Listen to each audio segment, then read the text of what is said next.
Bismillahirrahmanirrahim. Assalamualaikum warahmatullahi wabarakatuh. Saya Sufiati R, CGP dari SDN 001 Penajam, Kabupaten Penajam Pasir Utara. Pada kesempatan ini, saya akan menyajikan demonstrasi konstekstual modul 3.1.A.7, yaitu pengambilan keputusan sebagai pemimpin pembelajaran. Pada modul ini, saya telah mempelajari mengenai paradigma dilema etika. Yang pertama, yaitu individu lawan masyarakat. Yang kedua, keadilan lawan rasa kasihan. Yang ketiga, kebenaran lawan kesetiaan. Yang keempat, jangka pendek lawan jangka panjang. Selain itu, ada 3 prinsip pengambilan keputusan yang harus diterapkan dalam pengambilan keputusan. Yang pertama, prinsip berpikir berbasis hasil akhir. Yang kedua, prinsip berpikir berbasis peraturan. Yang ketiga, prinsip berpikir berbasis rasa peduli.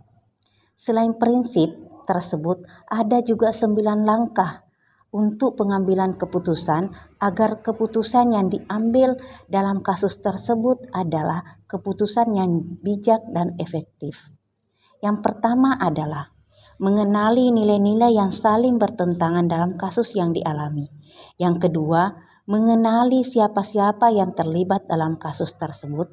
Yang ketiga, fakta-fakta yang relevan dengan situasi dalam kasus tersebut. Yang keempat, kita melakukan pengujian benar atau salah situasi dalam kasus tersebut. Uji benar salah. Yang pertama, apakah ada aspek pelanggaran hukum dalam situasi tersebut atau uji legal? Yang kedua, uji regulasi. Yang ketiga, uji intuisi. Yang keempat, apa yang Anda rasakan jika keputusan ini dipublikasikan di halaman depan koran? Apakah kita merasa nyaman? Yang kelima, kira-kira apa keputusan yang akan diambil oleh panutan atau idola kita dalam situasi tersebut?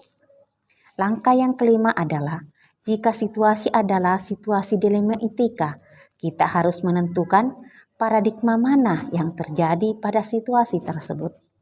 Langkah yang keenam, dari ketiga prinsip penyelesaian dilema, prinsip mana yang akan kita pakai dalam kasus tersebut untuk pengambilan keputusan sebagai pemimpin pembelajaran? Langkah ketujuh, apakah ada sebuah penyelesaian yang kreatif dan tidak terfikir sebelumnya untuk menyelesaikan masalah ini? Yang langkah kedelapan, apa keputusan yang akan kita ambil? Yang kesembilan, coba lihat lagi keputusan kita dan kita refleksikan.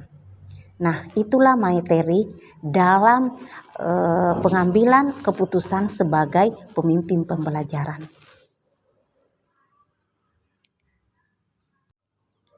Selanjutnya adalah bagaimana cara Anda akan mentransfer dan menerapkan pengetahuan yang Anda dapatkan dalam guru penggerak ini di sekolah atau lingkungan asal Anda. Yang saya lakukan adalah saya akan mentransfer dan menerapkan pengetahuan apa yang saya dapatkan di program guru penggerak ini di sekolah atau di lingkungan saya dengan cara yang pertama adalah saya akan berkonsultasi dan berkoordinasi kepada kepala sekolah, sebagai atasan langsung atau juga pemangku kepentingan di sekolah tentang program-program yang baik dalam program guru penggerak, yang di dalamnya salah satunya adalah pengambilan keputusan sebagai pemimpin pembelajar. Langkah yang kedua adalah saya melakukan sosialisasi kepada rekan-rekan sejawat saya yang dilakukan, termasuk bagaimana proses pengambilan keputusan sebagai pemimpin pembelajaran dan juga hal-hal baik yang telah saya pelajari dalam guru penggerak.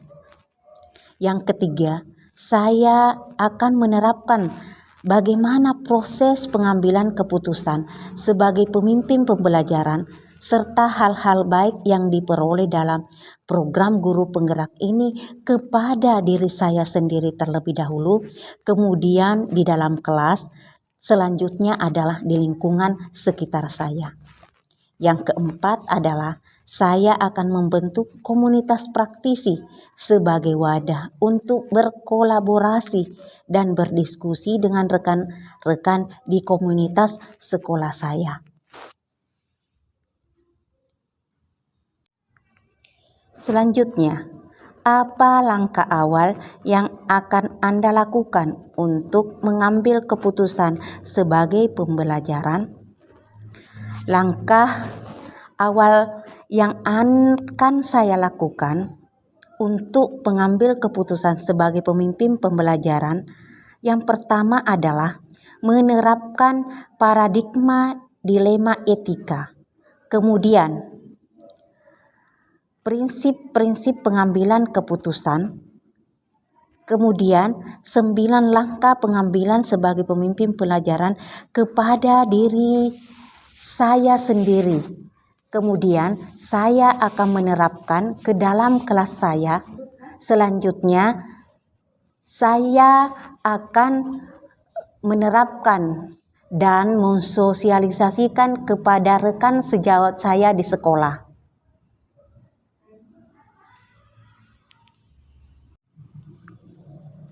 Selanjutnya, mulai kapan Anda akan menerapkan langkah-langkah tersebut?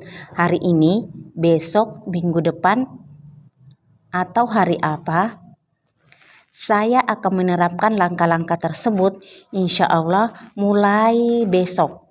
Apabila dalam sekolah saya ada kasus, yaitu ketika ada permasalahan dengan murid. Yang kedua, bila ada teman sejawat dengan mengalami kesulitan atau permasalahan. Yang ketiga, saat ada masalah di sekolah. Yang keempat, ketika ada permasalahan pribadi saya sendiri.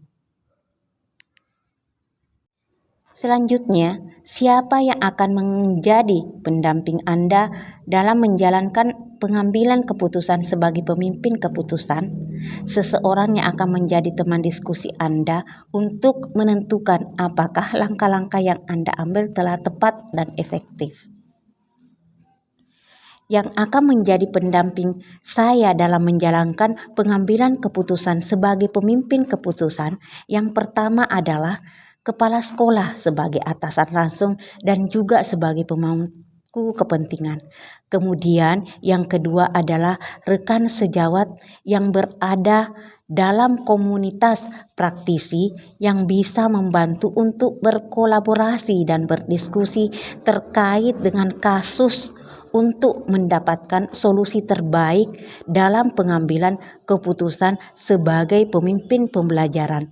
Karena dengan berbagi bersama dengan rekan sejawat, saya mampu untuk merefleksikan dan apakah langkah-langkah saya dalam pengambilan keputusan ini sudah tepat dan efektif.